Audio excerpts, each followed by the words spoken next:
ఎడారిలో సెలయేర్లు. సెప్టెంబర్ 15వ తారీఖు.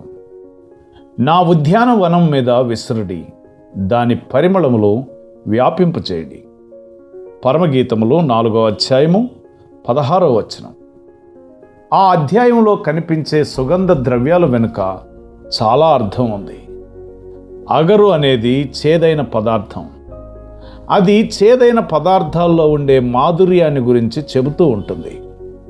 ఈ చేదు తీయదనం అనుభవించిన వాళ్ళకే అర్థమవుతుంది. గోపరసం అనే పదార్థాన్ని చనిపోయిన వాళ్ళను సిద్ధపరిచేందుకు వాడుతారు. ఇది మరణానికి సూచనగా ఉంది.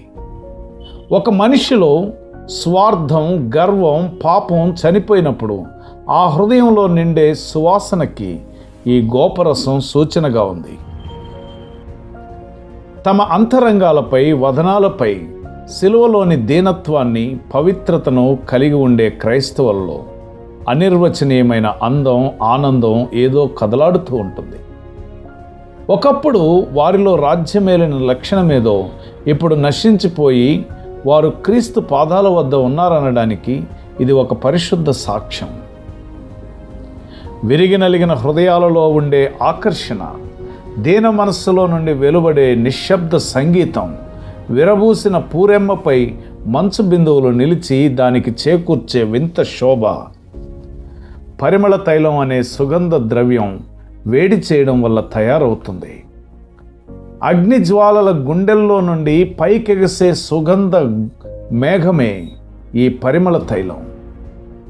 ఏ హృదయంలోని మాధుర్యం శ్రమల వేడిమికి ఆవిరై వ్యాపించిందో ఆ హృదయానికి పరిమళ తైలం సూచనగా ఉంది. ఆ సుగంధపు ఆవిరి స్తుతి ప్రార్థనల పొగలుగా పైకి లేస్తుంది.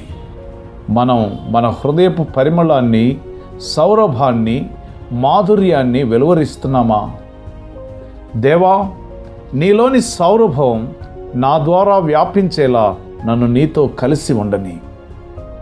పిట్ట కథ ఒకటి పర్షియా ప్రాంతానిది.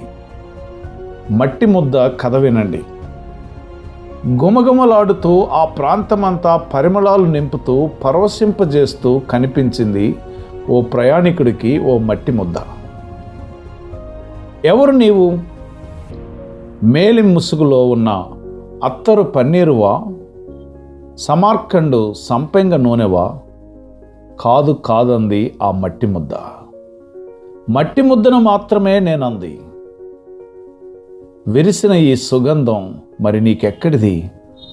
విప్పి చెబుతా వినండి ఈ వింత రహస్యం.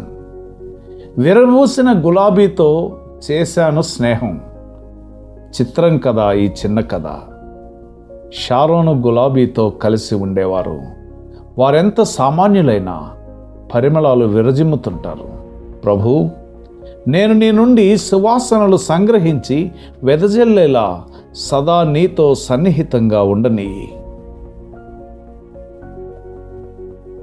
నీ జీవితంలో కూడా క్రీస్తుతో సహవాసం చేసే అనుభవాన్ని కలిగి ఉండి ఆయన గుణ లక్షణాలు నీ జీవితంలో కూడా కలిగి ఉండి అనేక మందికి సువాసనలు వెదజల్లే పరిమళ తైలముగా నీ ఉండునట్లు ప్రభు ఈ దినమంతా నీకు సహాయం చేయనుగాక. ఆమెన్.